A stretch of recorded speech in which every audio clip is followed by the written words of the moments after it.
Welcome to our fourth and final Lunch and Learn with CAROLYN BURNS-McCRAVE. We're coming to you live from M+Co Living here in Bayside. In a minute, we'll cross back to our guest speaker where we are talking about the secrets to nailing a project brief. Hang on the line afterwards. There will be a Q&A session, and then after that, we will recreate our showroom walk for you so that you can actually see what we've got on offer, and we'll point out some of the features of our showroom so that next time you are in town, please make sure that you come in and see us here at M+Co Living. Late comers as well, but just thought we would get a start on today. We've got the lovely Caroline in the back here. Might just get... No, you're so fine. I just didn't want to introduce no one. I was like, where's Caroline? Yeah. So we're just waiting on a few more people. We've got people scattered everywhere, but that's okay. We've got the live streaming starting at the moment, so that's fine. Welcome. Thank you. Thank you. Yep. So for some of you, you've been here the last 3 sessions. For some, it might be your first as well. It's been a really successful Lunch and Learn series that we've had, and we're ending it on a bang with CAROLYN. We're really excited for this one, and I know it'll be lots of fun. So thank you everyone for coming and taking time out of your day to attend. It's lovely to have you all here for our final instalment. As I said, it's going to be a great afternoon. So we're especially excited to have CAROLYN join us. CAROLYN's a leading interior designer with more than 28 years of industry experience. And many of you may recognise CAROLYN from her time as a judge and design mentor on Channel 7's House Rules, which is amazing. I wasn't the judge, I was just the mentor. Design mentor. Yeah. I judged all the time, but just didn't make it to air. So today, CAROLYN will be sharing her insights on secrets to nailing a project brief. This is an essential part of any successful design process and something CAROLYN has truly mastered over her career.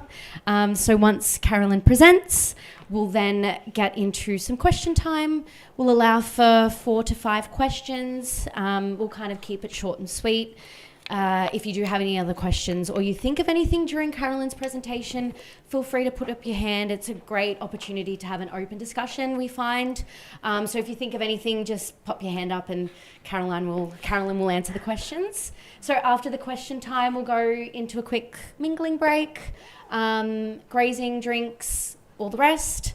And then after that, we'll go into a quick M+Co presentation, showroom tour, and we'll discuss our warehouse sale that we have currently at the moment.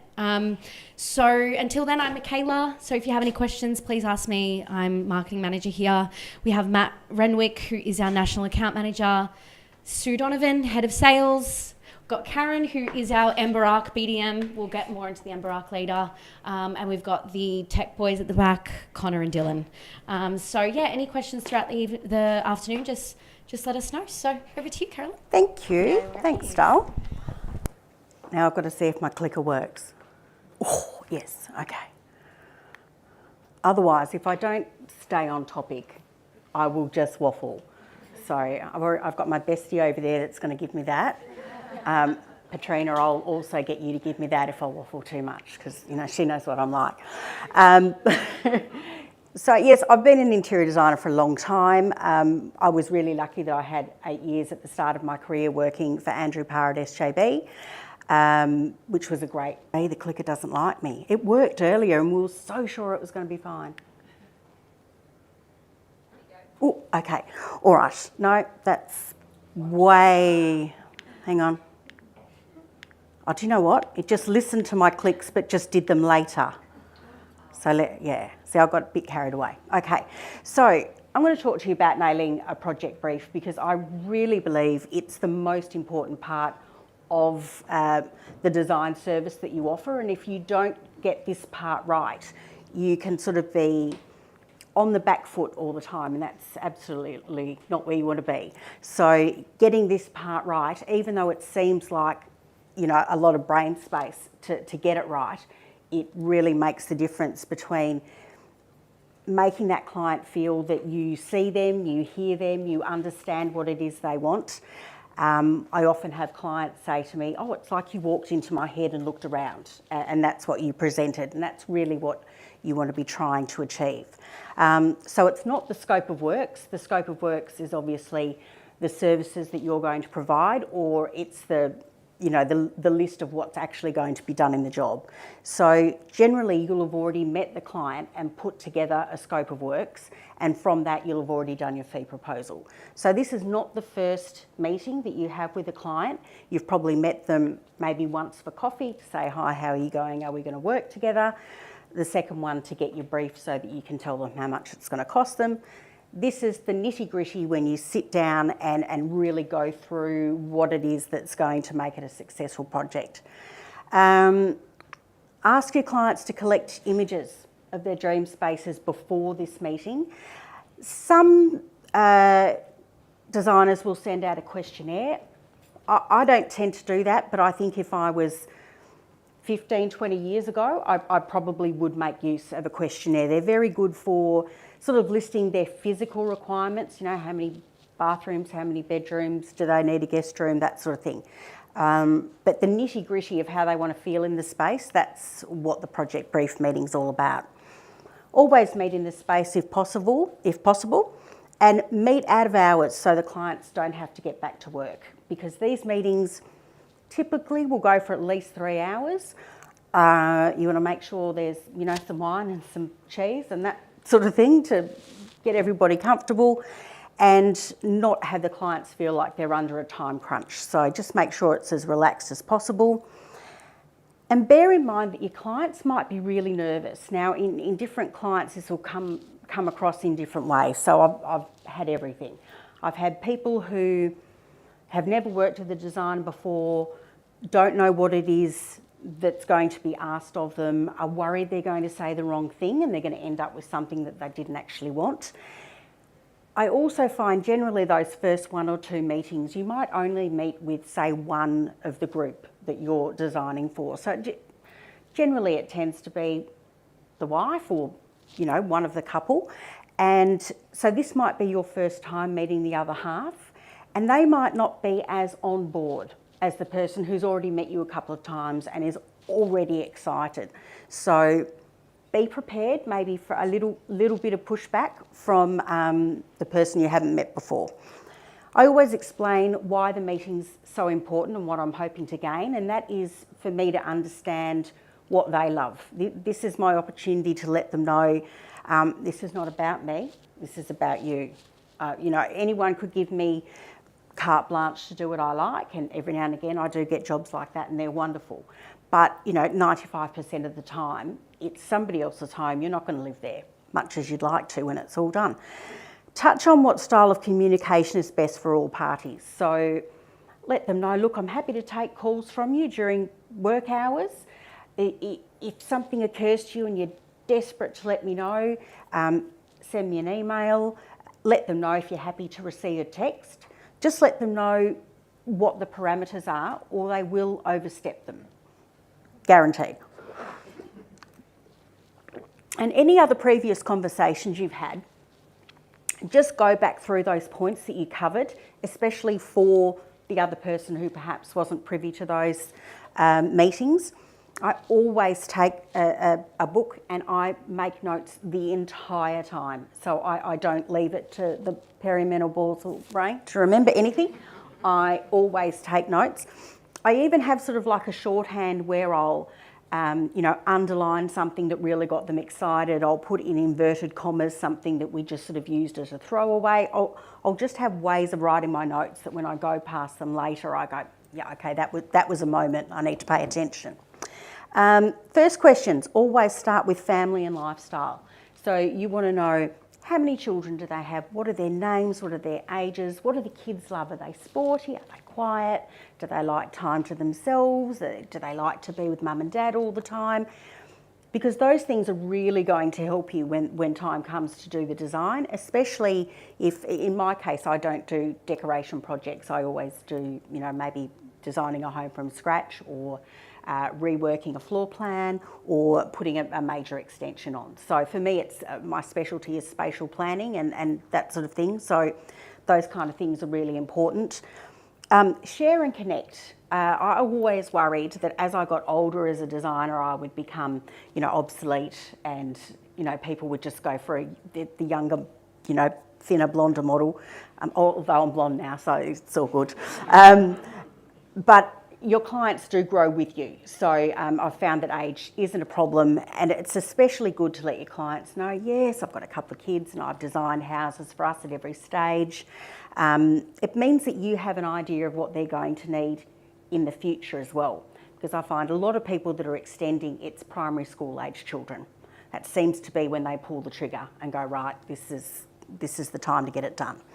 Talk about any previous homes they've had and projects that they've done on those homes, and get a feel for what worked for them and what didn't, and what they enjoyed about the process and what they didn't, because that's kind of giving you a little bit of a heads up of how they're going to be to deal with and what sort of things you need to be mindful of. Use the existing space as a jumping off point, and why did they buy the home? What did they love about it? That's always my question. What did you love about this house? And get very excited about what they loved, because it's so important, especially if they are a bit nervous, that you validate their decision and you validate their purchase. I've walked into plenty of houses where I thought, oh, Lordy, why did you buy this? It's terrible. But that's an inside thought. And to them, I'm like, oh, I can really see what it is you love about this house. Get on board with what they're excited about. Ask for a tour and keep it positive. Again, just bring up, oh, I love this, and oh, I can see why you liked that. And, and when they bring up the things that aren't working for them, because obviously that's why you're there, you can empathise and go, I can see that could be a problem. Yeah, that's a great place for us to start. But don't go, oh Lordy, yeah, I don't know how you're coping with this. Just, keep that to yourself. So priorities, non-negotiables, and dream scenarios. So I like a bit of big sky thinking in the project brief. Look, if money was no object, what would be the things that you would want to have in your home? It's a really great way of finding out what makes their heart happy. My whole thing is, what is going to make them walk in and go, live here? That kind of thing. So if they tell you what their ultimate dream is, it gives you a great indication, even though you're going to take it back, a certain number of steps until they can afford it. You're still going to know what it is that, tickles their pickle. Very important to understand those things. So have a little bit of a dream scenario if you want tats. Also master planning for the future. So you might be there just for one part of the project. You might not be doing the whole thing, or the project may have, a 5 to 10 year plan. Always find out what the end goal is, to make sure that when you come back to, the first step out of 6, you're doing the right thing that's then going to flow on to what they're doing, so they're not double dipping later down the track. Also talk about value, and it's not just value in terms of money. Obviously people don't want to overcommit and spend too much money, but I talk about value in terms of how their family is going to live in the space, what it's going to mean for their family, what it's going to mean for their friends, the value they're going to get in terms of lifestyle. And if you can get them on that very emotional level of what it's going to be like to live in this space with their family, they'll open up that little bit more about, what it is they really want to tell you. It's very personal. I mean, I ask clients, who do you get ready at the same time in the morning? Do you need double heads in the shower? Are you actually la la la la la in there at the same time? Like, it's a very personal experience. So the more you can do in this project brief to make them feel comfortable and make them open up to you is always going to help down the track. Talk to them about comfort zones, and just a little gentle reminder that we are there to push them out of those, that otherwise they would have done it themselves. So trends are not a dirty word, because they can often help your client articulate what it is they like and why. It's up to you to then get to the nub of their like of that trend and then make it personal to them. So it's not about saying, well, we're going to go for California cool and that's all we're doing. You just keep making it personal, and it's got to be what they love. Identifying what they don't like. So if you write this down, ladies, if you don't remember anything from today, remember this. Finding out what they don't like is more powerful and more profitable for you in terms of the time you spend on the project than anything else you can ask them. So if you find out what they really don't like, you won't make those missteps where you go in the presentation and you show them something you think is amazing and they immediately go, oh, I hate that. And it chips away at their confidence in you, and it chips away at that relationship that you're trying to build. So right from the word go, what don't you like? I say to clients, put me together images of spaces you look at and go, do not want to live there. You'll work out what it is. It's the same when you ask a client to put together images of spaces they do love. They'll go, oh, these are really random, don't they? They just say, oh, these are random, oh, I don't. But you'll always see that through line. You'll always see what it is that's consistent. And you can pick out parts of their images and say, what is it that you really like about this, and get them to expand on that. Same with what they don't like. What is it about this you don't like? And let them expand on it. And they're the notes that you write down. It's so powerful. So it's what I call the sweet spot. So listen more than talk. Still haven't mastered that, but I'm giving it a red hot go. Encourage and empower and be curious. So I'm all about empowering my clients. Not every designer wants to work that way. Now, Lara and I have worked with designers in the past that would present something and the client would say, and why are you presenting this? And she'd go, because it's beautiful. And that would be it. And if they wanted to change something, she'd say, well, if you don't want it to be beautiful. And it was, whoa, okay. Empowering your clients to make them feel like they are part of the process and part of the design process it's really powerful in terms of what they get at the end. So if a client even comes halfway close to coming up with something, I get them there. And this is all I did the whole time on House Rules. Like, they all thought it was their designs. Don't be ridiculous. But you've got to make them think that they're part of it. And because if they feel ownership of what you've come up with at the end, many's a husband has stood around at a barbecue and told all his mates, I don't know why we had to design it, because I came up with half that stuff. It's actually great as an outcome because they really enjoy the process, and then they recommend you to their friends. And I've had so many clients over maybe the last 5 years that I'm now doing their second and third houses. So just letting go of ego and going, it's not about me. If they think they came up with it, that's great, because they're far more likely to buy in. Read the room and pivot if needed. So when I talk about something and I can see, you see the client sort of do this bunny in the headlights, and you've got it wrong. Beep, beep, just moonwalk back out of there, backtrack as quickly as you can, but be upfront about it. So I'll say to somebody, oh, you like that idea, but you're not loving that, are you? And just be open about it and go, right, you don't love that, that's fine, we can do something else. Let them know at all points that they can say, that's not my bag. Let them know that the communication's open, you're not going to be offended, you're not going to throw a hissy fit. I mean, you'll bitch about them to your bestie in the car on the way home. We all do that, and that's fine. You just don't need to do it to them. So pivot if you need to. Mirror their words. So I find that, design's a language. We all speak it, we all understand it. Clients don't. So the words that they use to describe the space they want to be in, use those words. So if they say cosy, but you actually think it's elegant, use cosy. So use those words back to them so that they know, oh, she gets me, she understands me, because I'm pretty good at this. Oh, this is great. So mirror that language. Consolidate and sum up the vibe. So make sure that, by the end of that project brief, you then do a little summary and say, look, this is my understanding of where we're at. I'm feeling that what you're telling me is da-da-da-da-da. Am I right? Am I wrong? anything else you want to add, and let them know, look, this is going to permeate in your brain for the next few days, and I don't want you to panic if you then have a wobble and think, oh, I shouldn't have said that, or I forgot to say this. Shoot me an email, give me a call. We'll constantly check in. That sort of checking in on the project brief is something that you'll do, all the way through. Be excited about their ideas and contribution. So it's more about them than it is about you, because when you get to do your presentation, then you get to tell them your ideas. But in the project brief, it's actually not about your ideas, it's about theirs. So these are the things I use if things aren't going particularly well.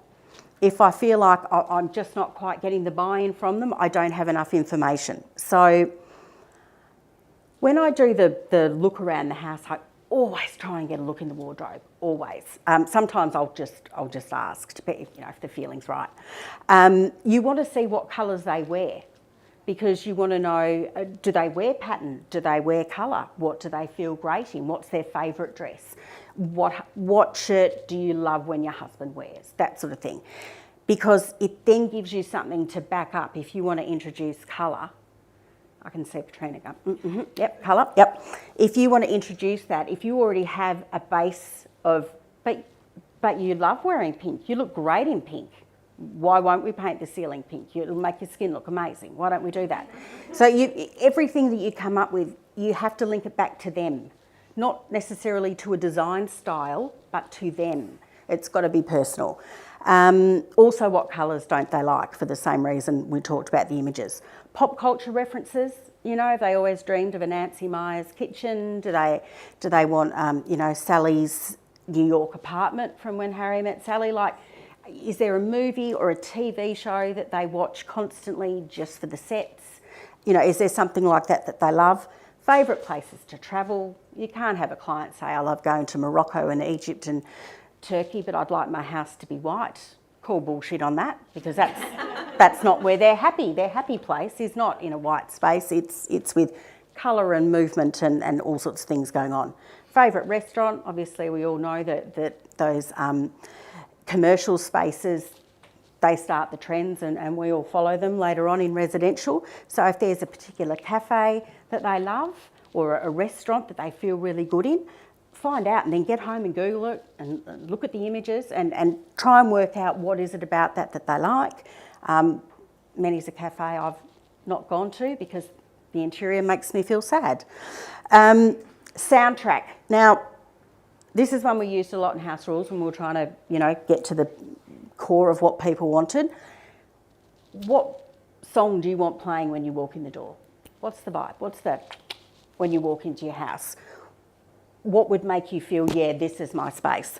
I even very early in my career won a cafe job with, I had the client come to my home to do a presentation, and my presentation was I turned the stereo on and I played one song and I went, that's the vibe. And he said, job's yours. And it was just one piece of music. So there's other things at your disposal. Make sure there's lots in your arsenal if you're feeling like just the chat is not, pulling it along. Make it clear it's not about you. So when you get to design presentations, when you do your mood boards, always include a few of their images, because you want to go, oh, I think you were just spot on with that one. I love that. It might just be, you like the frame of something, but let them know, oh, I love that. So pop that into your mood board. Make them feel like, oh, this is great. Always present each scheme within the framework of their brief, and that's what I mean by bringing it back to something they have said, something they've indicated, something they've shown you. And that's why taking the notes is so important. Always bring it back to them. So amplify their ideas and desires in their language, and that ownership and collaboration build confidence. Introduce your big ideas early and gauge reactions. And I think most of us know the minute we've even looked at the real estate listing of a house, we already know, oh, I'd love to do, A, B and C. I might look at a space and go, oh, man, we need to put in a second story. Spiral staircase would be amazing there. Oh, what if we did it in like hot pink or yellow or something? That would be great. So very early on, as a throwaway line in that first project brief, you throw out something a bit bonkers that you already know is going to be the moment. Gauge their reaction. Just do it as a throwaway so they don't think, oh, good Lord, she's going to put a bright yellow spiral staircase in our extension. So just leave it there. Just park it. Just park it. Always keep your finishes samples loose for that first presentation. Don't ever go with, it's stuck on a board. Then they feel like they've got nowhere to go and they don't want to ask you to change anything because you've got to rip it out or do a new photo or whatever. I always keep some samples in reserve in another little box that I can switch out. Of course, there are only things I want to use. It's like showing a toddler 2 different meals and say, which one would you like, darling? You want them to eat either of them. So make sure you've got those in reserve. Be clear about your inspiration and direction. Again, I remember in our meeting you said this and that really stuck with me and I thought that's a great way to go. I was really inspired by that. So now I've done this. Be confident and flexible in equal measure. So you want to present things, you don't want to be apologetic about anything, you're excited, but you're also, if you can tell there's something they're not vibing with, just call it out. Just say, what's your least favourite thing here? Because we could probably tweak that. And so always, be flexible and have fun because, it's going to get stressful down the track. So I thought I'd show you just a couple of case studies of projects I've done. This is not my work, this is the before shots, where I was given a brief and how we developed that brief to come up with what we ended up with. So this was a coastal beach house for clients that I'd already done their city residents. I've now done a third project with them, and that they are in very high-powered, very serious jobs, but they're not serious people, and they wanted their getaway where they entertain their family and friends to be really light-hearted and really fun and feel like a holiday destination. And they love colour. So it was wide open. It was like, the only thing that they really stipulated was they didn't want anything that reminded them of the 70s. They're a few years older than I am, and I find more and more, especially because, as my clients raging with me, I use nostalgia a lot. Nostalgia is really powerful when you're coming up with a space for somebody. You think about what was a really great time in your life and what was the visual kind of vibe of the time, and how can I put that into a space that's just going to be this kind of touchstone for the clients to feel good in that space. So I thought, well, if they don't want the 70s, let's just go to the 80s and let's just, make it fun. So they had a very drab entry hall. The bathrooms were all Builder Basic. It had been built in the early 2000s. The layout was atrocious. They had a great plunge pool and outdoor area in the front yard. The only room that looked onto it was the study, and there was no physical connection. You had to go out the back and around the corner, and it was, So they were all about, the whole driving force of the project was we want to have that connection with the pool and with outside. So I moved every room around, which was lucky. So this is what we ended up with. We ended up with, a lovely colourful entry space where we had secret doors that had all their storage behind, had all their wine in there. They needed to do a lot of work from home. We did this during COVID. Most of it was done over Zoom. I just kind of hold up a tile and they go, yeah, that looks great, it's fine.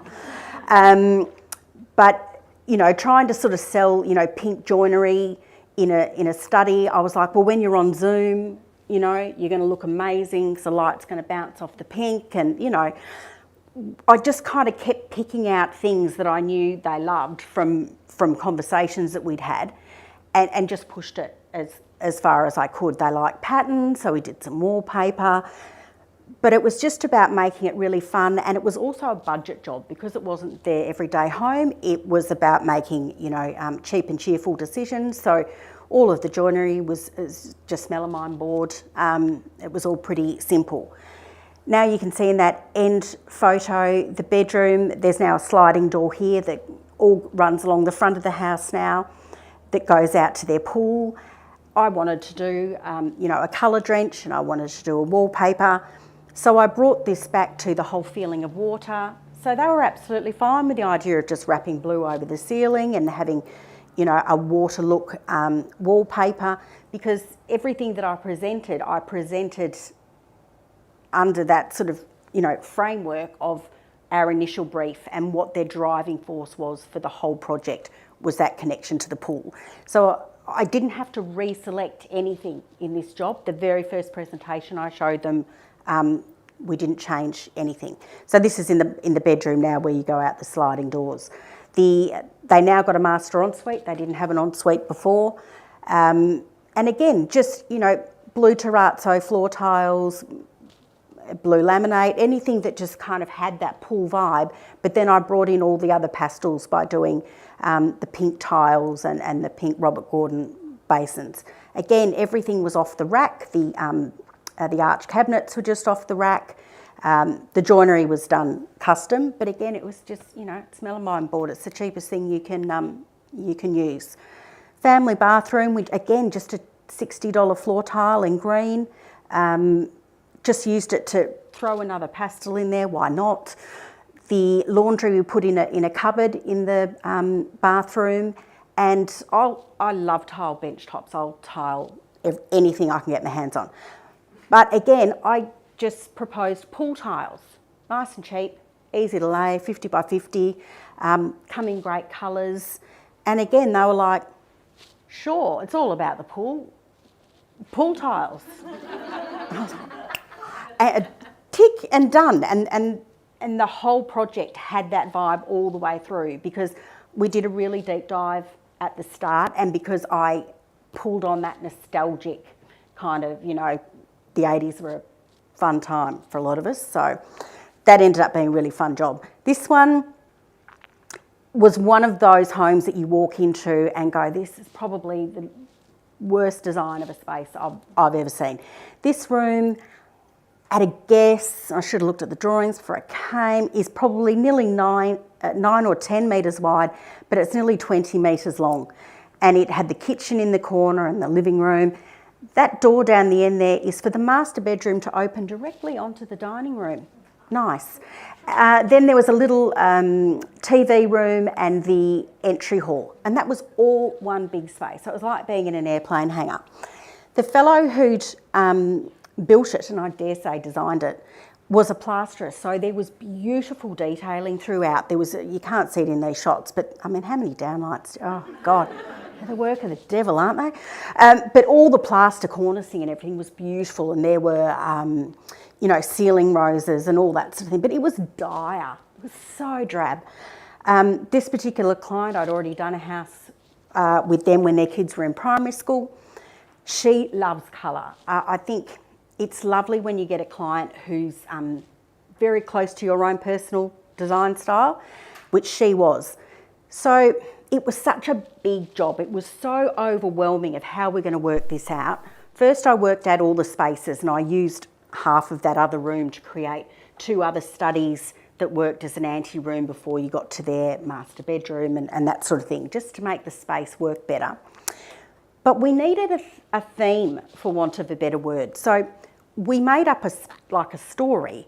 I thought this space reminded me, purely because of the plasterwork, and again, I had to go on the positive. I didn't want to go in and go, oh, such a mess, what are we going to do? I went in with, this makes me feel like I'm in the top floor of a 1910 Parisian apartment block. And you've got the whole top floor and it's all open.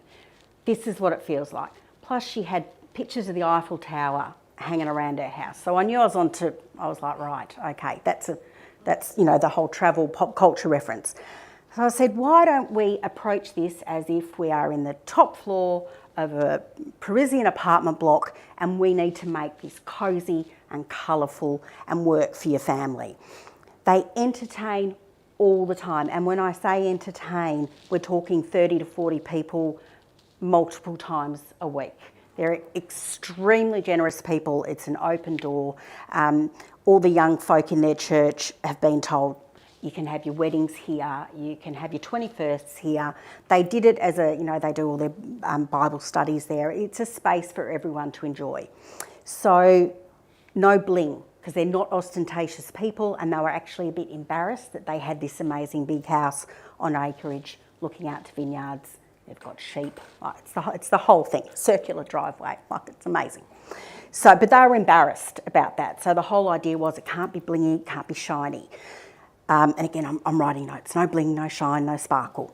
So everything had to just be like saturated and coloured and a bit of patina and a little bit of that thrown together kind of look. It couldn't look too done. So these are really bad photos, sorry, because they haven't been fixed up. So because the kitchen was always going to accommodate so many people, we just made that enormous, but you were no longer walking about 3 metres from one bench to another. There's a big walk-in pantry. We did a nook for, family meals. Did some beautiful, black steel detailing with reeded glass so that you got a little bit of separation in that massive space, just so that there felt like a story and there was still things to discover, because you used to walk in, it was just like, it was just, there you go, that was the space. So we created just a sense of discovery in the house, and that bench top of pink terrazzo in the middle, it's destroyed because they don't care. It's just like there's lemon juice and there's wine, and it doesn't matter. They live in their home and really enjoy it. So again, it was really, really dark. They'd put a 3 metre deep veranda on all 4 sides of the house. So I thought, well, we need to chuck a huge big hole in the ceiling and actually get to see. So we've got a whole bank of 6 skylights up there. Again, we just tried to keep with, we use vintage furniture, nothing matched. None of the sofas are the same. I think we had one matching set of chairs, pair of armchairs, that was it. So everything just had to have this, old and a little bit beaten up and, a little bit hand done. She loves a bit of, milk paint on old bits of furniture, so we did all that sort of stuff. So again, we just kept coming back to this little story we had, and every time we were making a decision, it was, does it feel French? Does it?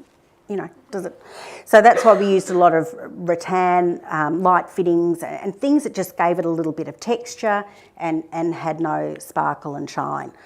So we used a lot of wallpaper, 3 different areas we used wallpaper in the same pattern but in 3 different colours, because again, we wanted it to be somewhat cohesive. Everything in this house was, so all of these rooms are all pink. So the ceiling, the features, the trim, everything, we colour drenched everything. All the kids' bedrooms are colour drenched, so that the detailing of the cornices, it actually stood out more when it was all the one colour, but it looked modern, whereas before it looked really daggy because it was, it was white. So the bathroom, I was like, oh, how about we do it red? She was like, sure. So we did, the doors all red and all the trim, and, I said, let's not put joinery on the vanity, let's do a skirt, let's do all that sort of stuff. So, Breton stripes in her little study. She was up for everything, but everything came back, it had a French feel to it, and it just kept us on track. Otherwise, we could have ended up all over the place. So using a theme within that project brief is a really good way to keep things cohesive, and not just, I'm doing this because you like it, I'm doing it because it's kind of part of our overall thing. The best thing I can say about this project is when they have a lot of friends over, a lot of the men will take the husband aside and say, how do you okay with all this? Like, this is a lot. And he says, this house is a visual representation of my wife. And I love my wife. Why would I want to live in a space that is her? And I was just like, I'm done. All right, I can retire. All good. And that's it. Thank you, ladies. Questions? Any questions? Questions? Any thoughts? You can ask me house rules questions if you like. I can just use a big voice. Yeah. Hi, I'm Penny. Hi, Penny. I find that I work with a lot of indecisive clients. Yes. And I find that balance of presenting them too many options. Yep. And then presenting them one option that they go, that's not it, but Yes. I don't know what I don't want. Yes. I'm trying to help them be part of the decision-making Yes. process. Yep. But also showing that I've got confidence in presenting the options. What do you suggest about doing that with more? That's why I bring every decision I've made in my presentation to them. I tell them why I made that decision. So if I, bring out a terracotta tile, I'll say, when you told me that you love going to Italy, I thought, what's something that's going to give you that feeling? Oh, yeah, it's terracotta tiles on the floor. So everything's got a reason. And I've had some clients that have wanted to question me on every single decision I've made, and I love those because I have thought of it, even if you've got to make it up in the moment. So I won't show any more than 2 schemes. So when I go to do a presentation, I'll do 2. Or because I keep the samples loose, I'll make an amalgamation of what they like. But I've already done that back in my studio. I've already got those 2 schemes and I already know what goes with what. And I also know what's in my little extras box, what will elevate it or relax it. So if you've got people who are indecisive, if you make your presentation and your decisions about things that they have told you about them, they're like, oh, she listened to me, she hears me. So always bring it back to them, and I find you can't go far wrong. But also making sure they know that you can recognise when they don't like it, and it's perfectly okay. Always just say, if you don't love anything here, it's not a bother. Just let me know. But once it's locked in, it's locked in. So, I'll generally do at least 2 meetings, maybe 3 that are part of the presentation process. I spend a lot of time, and that's just the way I work. A lot of people like to go, here's the scheme, let's go. And then the client can feel like they're like, oh, some clients love that. They just want to be shown and go, thanks. So in the project brief, that's why you work out what kind of client is this, and do it from there. And a follow-up, if you find that you've got a client who's really nervous about committing to the process. Oh, yes. And the overwhelm is real. Yes. And you're presenting and you're kind of getting stonewalled all the time. Yep. Do you suggest just like taking a pause and being like, let's pull it back to where we started? Like, Yep. Do you need to have some more time to do your own research? Like, Yep. what's the next step without being too pushy? I mean, it's great if you can, you can feel that they're not on board. That's half the problem. So as long as you can recognise that, it's all good. The next part's easy. I say think about it for a few days. Or I love to do presentations before clients go on holidays. If they say they're going somewhere, I love to do the presentation before they go. I go, now you'll have something to chat about around the pool. But I never rush people. If I feel they need a couple of weeks to think about it, and I always say to them, it'll just be ruminating in the back of your head. Just let it run, If it's something like a finish, especially if it's, maybe it's just a paint colour and you've got 2 options, I always say to them, stick them up on your wall. After a week or so, when you walk into that room, I want you to start noticing which one you look at first. The one you look at first is the one we're going with.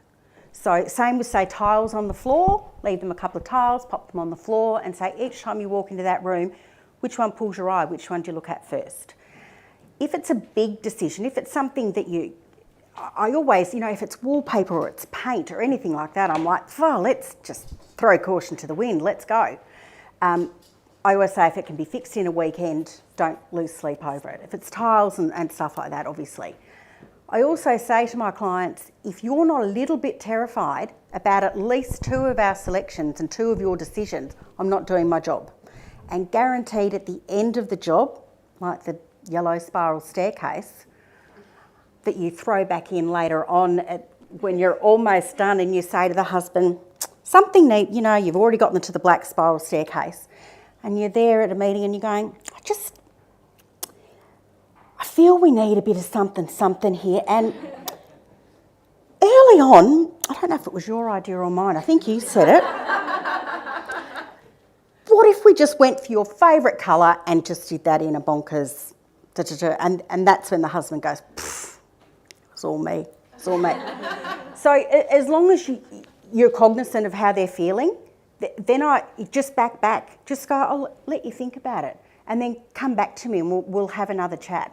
And that's why when you're doing your fee proposals, always allow extra time for this process, because it actually makes then the rest of it easy, because you've given them all the time that they needed. But the fact that you can work it out, it's designers who can't work out when a client's not on board, that's an awful place to be. Do you have any other questions? Yep.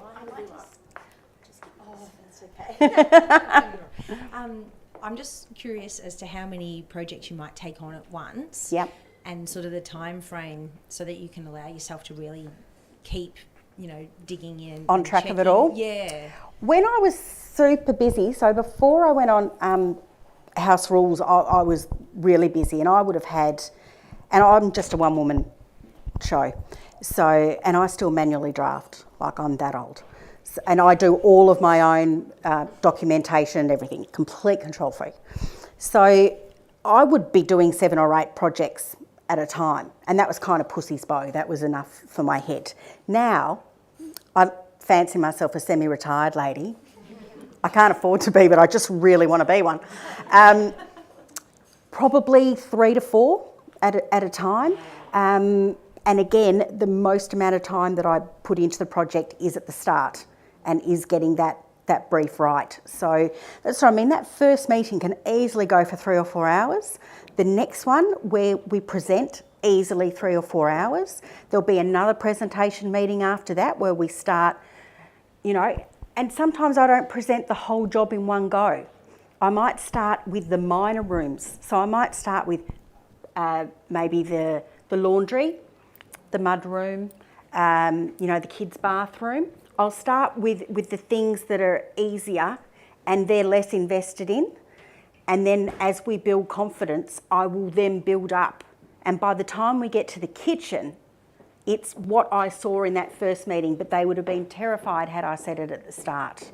So it depends on the job, and it depends on the client. So, and then they're not overwhelmed. If you present a whole house in one go, they can't remember what you talked about, what they decided, and the next few days they're just in a fog going, I've said the wrong thing, oh no, she's going to go off on that tangent, I didn't mean that. So maybe break it up. Smaller bite-sized chunks is often easier. Takes more time, but that's just how I operate, and it just makes it such a personal journey because it's more time you're spending with them. By the end, they're yours. They'll let you do whatever you think's a fair thing. And that's when you get projects that you look at and go, I'd move in there. My house is nowhere near that fabulous. Does that help? Yeah. Anything else? Beautiful. Any other questions, thoughts? Look at you all so quiet. Well, that's kind of it for question time. Again, we will have a moment during our grazing break period. If you have any thoughts or questions for Carolyn, please feel free to ask. But thank you so much. That was really amazing. Another round of applause for you. That was really, really awesome. Yeah, I feel like we all took a lot out of that. Did I go way over? No, you didn't. I kept looking and no one was telling me to I was almost at the stairs. I was almost going to, and then you said, no, I'm done. And we're done. Right? I took that out of my hand. So that was really great. That was really, really awesome. So now we'll just open up some time for grazing break, fill up your drinks, have some sandwiches, the sausage rolls, take a look around. As I said, we're all here to help. And if you have any questions, please ask. We'll have Matt kind of go through our warehouse sale as well. We've got currently a sale at the moment online, so he'll talk you through that, as well as our home show appearance over the weekend and a few other things. So yeah, feel free to grab some food and mingle. Thank you so much, guys. Appreciate it. So a product that we are exceptionally excited to be launching this week at the Melbourne Home Show. Come and join us on Friday, Saturday or Sunday and see it in the flesh. It is our M+Co electric fires. The M+Co is a beautiful piece of furniture that you can actually put in your living room, dining room, bedroom. It will generate about 1.5 to 2 kilowatts of power. Basically, at the end of the day, it means that you can actually heat a room. Just like a buffet, You've got storage solutions there. The great thing about this is that you can actually, with the touch of a button, go up in heat, down in heat. Even during summer, you can actually use this. You can have the flame on without actually having the heating element to it. This is the Grange in 3 sizes, 180, 210 and 240. Alongside the Grange is the Ashton. This is a model that comes in a 180 and a 210 width. Once again, you've still got those storage options just at the side. You've got your little remote control so that you can turn on and off. Very, very easy to navigate throughout as well. These are a selection of what the finishes are available at this time. We're looking to grow this range. Obviously, it's been exceptionally popular and been received exceptionally well out there in the marketplace. So watch out for the Emberark, and we look forward to seeing you at the home show this coming weekend. At M+Co Living, we're proud to partner with Canadian brand Gus Modern. I'm sitting on one of their popular sofas here at M+Co Living. This is called the Mix. It is a build-your-own modular sofa. The standout with this particular sofa is that it is made from this. So the leather that you see is vegan apple skin leather. So what that basically means is that they take the skin from the apple, they then upcycle it, and they then create an alternative leather. Very, very popular in the fashion industry. We've then put them on furniture. Under your leather, you've then got FSC certified timber, so Forestry Stewardship Council, where you know that you are getting the very finest timber. The quality of this is sensational, as well as knowing that you are making a contribution to the environment. What you are sitting on are thousands of upcycled PET, so you're actually saving a hell of a lot with landfill, as well as a really comfortable sofa to sit on. Also, make sure that you go to your members area and look at our exclusive offer as a thank you for joining us today. It is a special offer. It will be part of the rewards page in your member portal. Now to the members area of the website. Go to the right hand side of the top of the website, type in your email address, click on sign in. You'll see the dashboard with your recent quotes and orders, as well as a rewards section where we have rewards waiting for you as part of a thank you for coming today. Just check your email address if you cannot see your login details for the members area. We hope that you've enjoyed from the comfort of home. Next time you are in Melbourne, make sure that you come in and see us here in the showroom. We're open Monday to Friday. We've got a selection of all of our product at M+Co Living, including our partners in Gus Modern. We'd love to see you. In the meantime, make sure that you tell all your friends, tell your clients about M+Co Living through the socials. We hope you've enjoyed this series of Lunch and Learn. We look forward to seeing you soon. So from all of us here at M+Co Living, thank you very much for joining us. And until next time, goodbye.